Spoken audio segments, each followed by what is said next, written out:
શિવરાત્રિના મેળાની એક ઘટના છે ને, ગામડામાંથી એક બાઈ આવી ગરીબ પોતાનો છોકરાને તેડીને, કઈ હતું નહીં પણ કોકની ગાડીમાં કોકે બેહાડ લીધી, મેળો કરવા છોકરે હટ લીધી, માં મારે મેળે જાઉં, બધાય જાય છે. આની પાસે તો કાંઈ હતું નહીં. પછી બે મા દીકરો મેળામાં ફરે, પણ રમકડાની દુકાન આવે ને, છોકરો એમ કે માં આ એક ખટારો મને લઈ દે ને.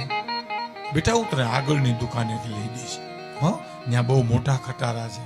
કાંઈ હતું તો નહીં, બાનું બતાવે. આગલી દુકાને જાય ને તો કે માં મને આ એક ઢીંગલી લઈ દે ને. લઈ દે ને માં એક ઢીંગલી. કે બેટા હું તને આગળથી એક ઢીંગલો છે, ઢીંગલી છે, ગાડી છે, ગાડા છે, એ તને લઈ દી. એ બાઈની વાંહે એક શ્રીમંત માણસ હાલ્યો જતો હતો. શ્રીમંત હો, રૂપિયા વાળો નહીં, શ્રીમંત. જ્યાં આ પરિવાર શ્રીમંત છે એમ કહું હો તો કાંઈ ખોટું નથી.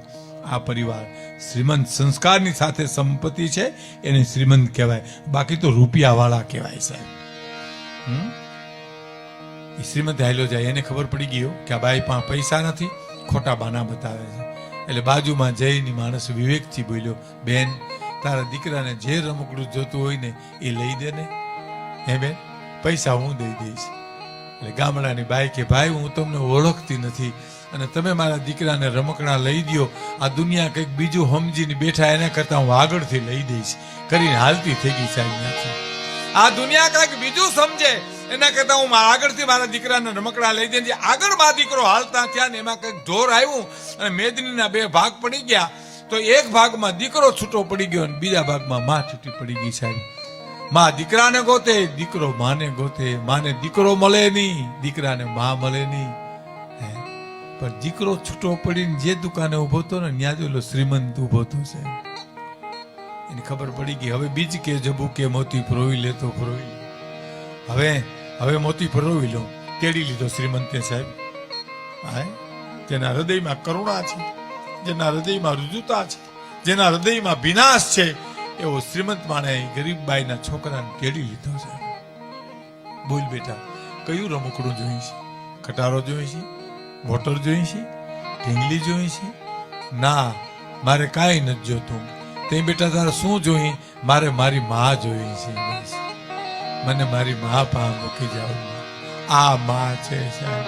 એના કરતા આગળ એક વાત કરી પછી હું મૂળ વાત ઉપર આવું કે 18 અધ્યાય ગીતાના અને મહાભારતની ઘટના અને યુદ્ધ. આવતીકાલે ભીષ્મ પિતા ઉતરવાના છે યુદ્ધમાં. એટલે ભગવાન કૃષ્ણ અડધી રાતે નીકળી અને અર્જુન પાંડવોની છાવણીમાં જાય છે અર્જુનને મળવા માટે. અર્જુન, સાંભળજો સાહેબ, આ વાત અદ્ભુત છે. અર્જુન, હા પ્રભુ, તને ખબર આવતીકાલે કોણ યુદ્ધમાં ઉતરવાનું છે? તો કે હા દાદા, ભીષ્મ ઉતરવાના. એટલે હું તને કહેવા આવ્યો છું કે આવતીકાલે આપણે શિખંડીની આગેવાની લઈ અને યુદ્ધ કરવાનું છે. શિખંડી કોને આપ જાણો છો? ભાઈમાની બાઈમાની, એને આગળ રાખી અને યુદ્ધ કરવાનું છે. અર્જુન ઉભો થઈ ગયો કે નહીં, અમે હું બંગડીઓ પહેરી છે કે શિખંડીને આગેવાની લઈ લડીએ? અને કૃષ્ણના હુકમનું પાલન અર્જુન કેવું કરે છે ખબર? કે હું કહું છું અર્જુન, શિખંડીની આગેવાની લઈ લડવાનું છે. કૃષ્ણને ખબર હતી ને કે ભીષ્મને પહોંચાય નહીં કે કોઈ પણ સંજોગોમાં. અને અર્જુને શું કીધું ખબર? તો ભલે પ્રભુ, આપણે શિખંડીની આગેવાની લઈ લડશું. અને સાંભળજો મિત્રો, ખાસ હું એટલા માટે આગ્રહ કરું છું કે આ વાતો એવી છે કે સોના જેવી વાતો છે સાહેબ. અર્જુનને સમજાવીને રાતે કુરુક્ષેત્રના મેદાનમાં ગયા કોણ? ભગવાન કૃષ્ણ. અને આમ કુરુક્ષેત્રના મેદાનની માલિપા આમ દ્રષ્ટિ કરીને જોવે છે તો આમ ખૂણામાં દૂર દૂર કંઈક સફેદ જેવું દેખાય છે. ભગવાન કૃષ્ણ આગળ હાલ્યા. આગળ હાલતા હાલતા હાલતા હાલતા જયારે નજીક આવ્યું ને ત્યારે કોઈ સ્ત્રી બેઠી છે સફેદ લુગડા પહેરીને. અને ભગવાન કૃષ્ણ જઈને કહે છે, કોણ છો બેન? અને આમ જોયું, હું ગંગા છું. આહા, હું ગંગા છું, ભીષ્મની માં છું. ઓ ભગવાન કૃષ્ણ કે માં, અટાણે તમે અડધી રાતે શું કરો છો? કે આ ધરતી ઉપરથી કાંકરા અને કાંટા વીણું છું, કારણ કે કાલ મારો દીકરો આ યુદ્ધ મેદાનમાં ધરતી ઉપર ઢળી પડે ને, એને કાંટો ન લાગે ને કાંકરો ન લાગે ને, એટલા ખાતર વીણવા માટે આવી છું સાહેબ. કલ્પના તો કરો. ભગવાન કૃષ્ણ ધ્રુજી ગયો, ઓહો આ માં. કારણ કે માનો પ્રેમ તો કૃષ્ણને, દેવકી માનો પ્રેમ તો મળ્યો જ નથી, પ્રેમ જશોદાનો મળ્યો છે. હા, એ તમને વચ્ચે એક વાત કરું નાની. યુદ્ધ મેદાનમાં કૃષ્ણ જતા હતા ને, ત્યારે દેવકીમાં રોવા માંડ્યા. એટલે પૂછ્યું કૃષ્ણએ કે હું રણ મેદાનમાં જાઉં છું ને માં તમે રડો છો? હે, શું કામ રડો છો? કે યુદ્ધમાં તો જાય એનાથી નથી રડતી દેવકી કે, પણ રોવ મને એટલા માટે આવે છે કે મેં શસ્ત્રધારી કૃષ્ણને જોવાનો જ મારા ભાગ્યમાં આવ્યો. હે, બાળ કૃષ્ણ તો જશોદાના ભાગ્યમાં આવી ગયો. નેહડામાં તું રમ્યો બેટા, મેં તો તને આ શસ્ત્રોમાં જોયો ને.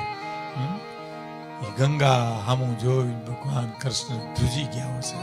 ઓહ વાહ વાહ વાહ. કાંટા ને કાંકરા વીણું છું ગંગા. મારો દીકરો કાલે ઢળી પડે ને અહીંયા તો એને કાંટો ન લાગે, કાંકરો ન લાગે. સાહેબ, આ આપણી માં છે. આ માની સેવા થવી જોઈએ, આ બાપની સેવા થવી જોઈએ. સાહેબ, નવી જનરેશનને ખાસ કહેવાનું, બને ત્યાં સુધી મા બાપની સેવા કરવી જોઈએ. સાહેબ, ક્યાંય બીજે દોડવાની જરૂર નથી. મા અને બાપ આશીર્વાદ દે ને તમારા વિધિના આંકડા ફરી જશે.